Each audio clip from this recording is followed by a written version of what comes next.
Then he thought that perhaps they had come to celebrate some festival of which he knew nothing. None among the courtiers would enlighten him, though they gave each other sly smirks. But finally, the significance dawned on Val. One day, King Aguiar overheard his son muttering, "Can it be that my father has a hand in this?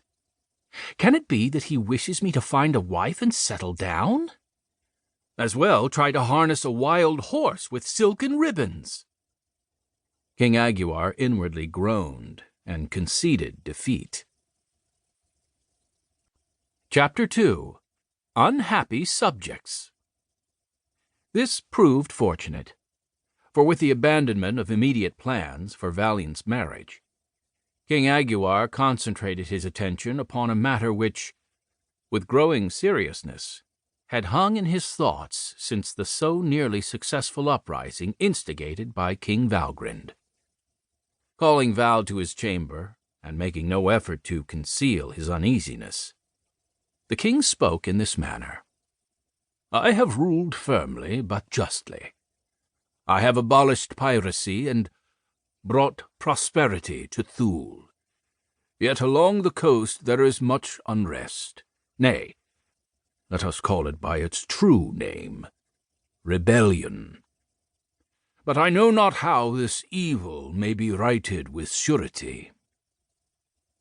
It was a day or two later that Val and Beric set out ostensibly on a hunting trip.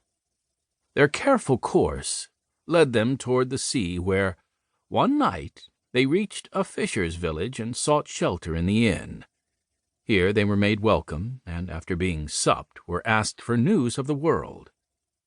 "Gladly," said Val. He told how King Valgrind had tried, and luckily failed, to take Thule by treachery. "Why luckily?" asked the berserker. "Under Valgrind's rule, we'd be sea rovers again.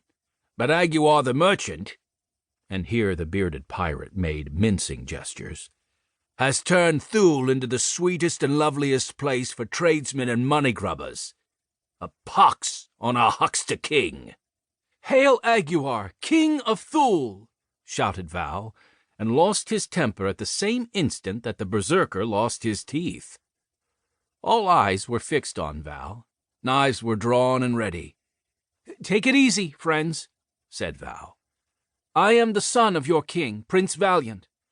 I come to—" And then the berserker leaped, for only death or victory could halt one of those fierce warriors when once angered.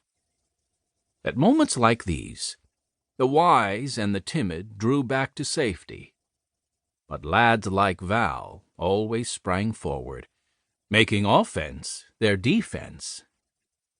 He stopped the fearful downward stroke of the glittering blade before it had gathered force, or rather, he turned the stroke to the berserker's own destruction.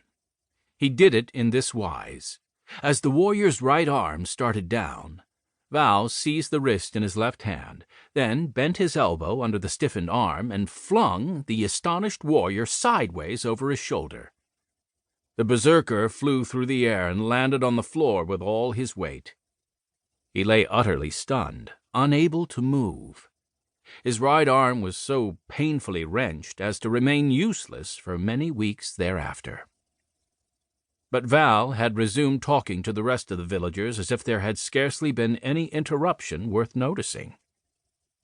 "I have come to find the cause of your discontent, which has already reached the ears of my father and disturbs him much.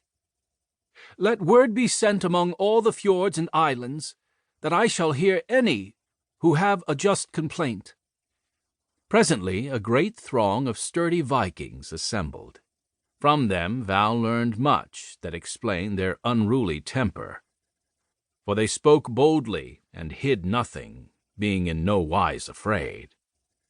The first to speak was a stalwart young sea captain. "Our king is pleased to call us brigands and pirates, and to forbid us the sea, a bitter insult. He is king of Thule. We too are kings.